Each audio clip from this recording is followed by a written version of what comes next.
উৎসাহ আছে, ৰাইজৰ আস্থা আছে বিজেপিৰ ওপৰত, এজিপিৰ ওপৰত। গতিকে যিমানবিলাক আমাৰ প্ৰাৰ্থী আগন্তুক নিৰ্বাচনত প্ৰতিনিধিত্ব কৰিছে সকলোকে ৰাইজে আন্তৰিকতা আশীৰ্বাদ দিব, ভোট দিব, জয়যুক্ত কৰিব। আমি পঞ্চায়ত নিৰ্বাচনৰ যোগেদি অসমখনক অধিক শক্তিশালী কৰাৰ বাবে আগন্তুক পদক্ষেপ ল'ম। অসম শক্তিশালী হ'লে ভাৰত শক্তিশালী হ'ব। গতিকে সেইকাৰণে প্ৰথম চৰ্ত হৈছে পঞ্চায়ত শক্তিশালী হ'ব লাগিব। গতিকে এই কাম কেৱল বিজেপিয়ে কৰিব পাৰে, আমাৰ বিজেপি নেতৃত্বাধীন মিত্ৰজোঁট চৰকাৰখনে কৰিব পাৰে, নৰেন্দ্ৰ মোদী ডাঙৰীয়া চৰকাৰে কৰিব পাৰে। কংগ্ৰেছে নোৱাৰে, বিৰোধীয়ে নোৱাৰে। আমাৰ যিসকল প্ৰাৰ্থী আছে এই প্ৰাৰ্থীসকলক আপোনালোকে আশীৰ্বাদ দিয়ক, সহযোগিতা আগবঢ়াওক, আপোনালোকে ভোট দি জয়যুক্ত কৰাওক। আৰু আমি আপোনালোকক প্ৰতিশ্ৰুতি দিছোঁ তেখেতসকলে নিৰ্বাচিত হোৱাৰ পাছত ৰাইজৰ প্ৰতি শ্ৰদ্ধা ভক্তিৰে সেৱা কৰিব। বিশ্বাস হোৱা নাই নেকি? শ্ৰদ্ধা ভক্তিৰে সেৱা কৰিব। আৰু কোনোবা প্ৰতিনিধিয়ে যদি ৰাইজৰ ধন আত্মসাৎ কৰে এই প্ৰতিনিধিৰ বিৰুদ্ধে কঠোৰ শাস্তিমূলক ব্যৱস্থা লোৱা হ'ব। প্ৰাৰ্থী আপোনালোকে সকলোৱে নিজৰ পুত্ৰ কন্যা হিচাপে আশীৰ্বাদ দিয়ক। ৰাইজ মই বিনম্ৰ অনুৰোধ জনাইছোঁ।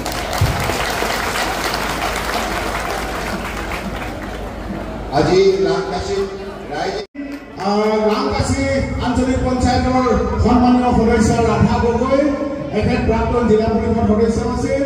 আৰু লক্ষীপথাৰ পানী ইয়াৰ পিছতে মই 184 বুথৰ সভাপতি অভিজিত মৰাণ ডাঙৰীয়াকো মই মাতিছোঁ। আমাৰ মুখ্য অতিথি মৰাণ ডাঙৰীয়াই এখন ফুলাম গামোচাৰে মৰম নাচিব। এয়া অভিজিত মৰাণ 184 বুথৰ সভাপতি। আৰু আন এগৰাকী স্থানীয় বুথ সভানেত্ৰী বুথৰ সভানেত্ৰী আমাৰ মমী বৰুৱা ডাঙৰীয়া। সন্মানীয় বৰবৰুৱা নেতা সমৰ মৰাণ ডাঙৰীয়া, আপোনাক আসন গ্ৰহণ কৰিবৰ বাবে আমি অনুৰোধ জনাইছোঁ। ডাঙৰীয়া প্ৰাক্তন শিক্ষকো হৈ আছে, নামঘৰৰ মুখিয়ালো হয়। লগত আছে আমাৰ নামঘৰৰ আন এগৰাকী মুখিয়াল ৰতন সোণোৱাল ডাঙৰীয়া, দুয়োগৰাকী আমাৰ প্ৰাক্তন শিক্ষক। গতিকে আমি আপোনালোক দুয়োকে অভিনন্দন জনাইছোঁ, শ্ৰদ্ধা জনাইছোঁ। কেন্দ্ৰীয় চৰকাৰ শাসন ব্যৱস্থা, ৰাজ্য চৰকাৰ শাসন ব্যৱস্থা আৰু বিভিন্ন নগৰ পৰিচালনাৰ বাবে তাতো স্থানীয় চৰকাৰ আৰু গাঁওবিলাক পৰিচালনা কৰিবৰ বাবে গাঁও পঞ্চায়ত থকা আমাৰ সকলোৰে মৰমৰ প্ৰাক্তন মুখ্যমন্ত্ৰী ডাঙৰীয়াৰ প্ৰমুখ্যে কৰি আগৰণুৱা কৰি তুলিলেহে ৰাজ্য শক্তিশালী হ'ব, ৰাষ্ট্ৰ শক্তিশালী হ'ব।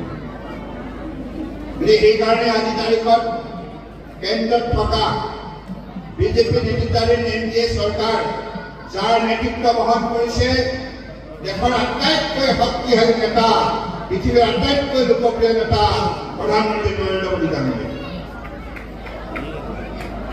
আৰু তেখেতৰ অনুষ্ঠিত হ'ব লগা পঞ্চায়ত নিৰ্বাচনৰ গুৰুত্বপূৰ্ণ দিনবিলাক আপোনালোকক আঙুলিয়াই দিয়ে। পঞ্চায়ত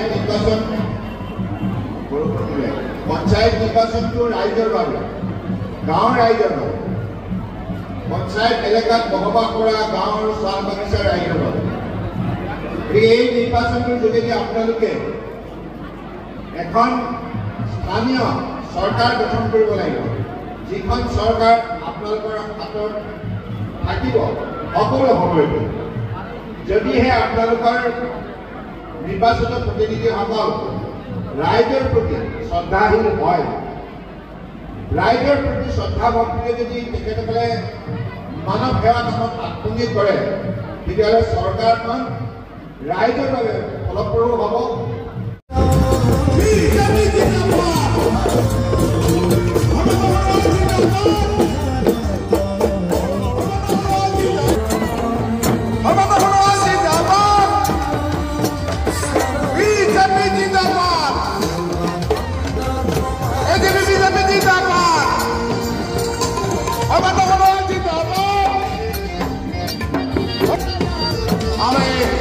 আমাৰ মাজলৈ